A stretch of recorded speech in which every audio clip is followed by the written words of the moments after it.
Now for the CBS News Philadelphia Pet Project with Carol Erickson, animal advocate with the PSPCA. And Carol, I hear that we're talking cats today. Marvin is allowing it.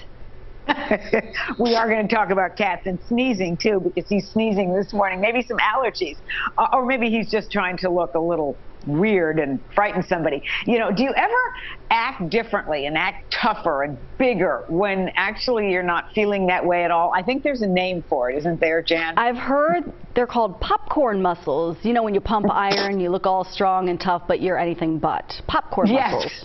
Well, you know, all that puffing up that you do to just visually intimidate somebody else, maybe you're part cat, because that is certainly in their playbook.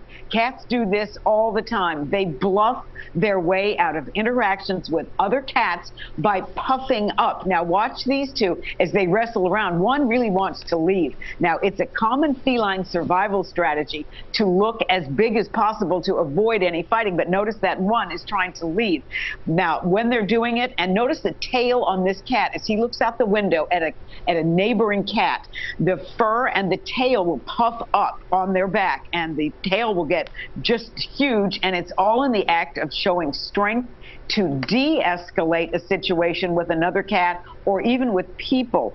Now, two cats will test one another out and they will puff up. One generally gets intimidated and will run off, and then fight avoided, which is really what both cats hoped for in the first place. Now, as for cats sizing up humans, cats know that we are not cats, which is why they have a particular meow to manipulate people into giving them food. But that said, it cannot be said enough to pay attention to body language. Like that cat is saying, don't come over here, don't touch me. A frightened cat around a human can puff up just as they can around another cat, and they will hiss. So don't try to touch them then, because that cat is afraid and it's feeling cornered, and they are going to be more inclined to attack out of instinct. Now, injured cats, that cat apparently, the owner had touched another cat and had the odor of another cat on them. Notice that cat's tail was all puffed up. The owners were talking about it, and they were, and the hair on the back of the cat was standing up. So they were like, what is going on here?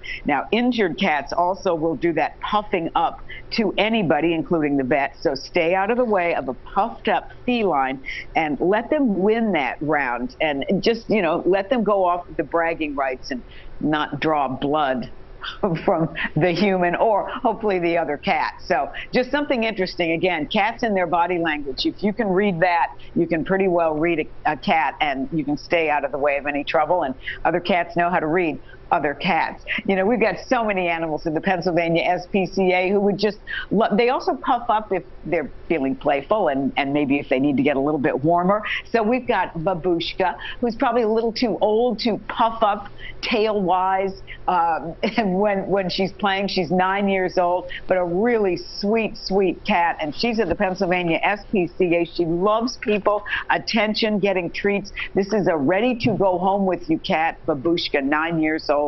And then we have Cleo. We've got two dogs showing up now, also 9 years old. This is the 9-year-old club, I guess.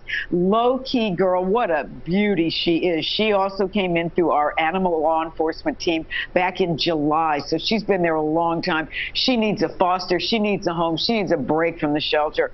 She might work very well with a similar laid-back dog in your house, or just probably would love to just be with you. You can see how sweet and friendly Cleo is. Pennsylvania SPCA. And Lee is a young dog. He's got a ton of energy. He is gray and tan. He's wiggly and he's playful. He loves attention. He's also a lap dog. He'll lay in your lap and then he'll probably jump up and want to play. So we've got some great dogs, Lee, Cleo, and Babushka, the cat, this morning.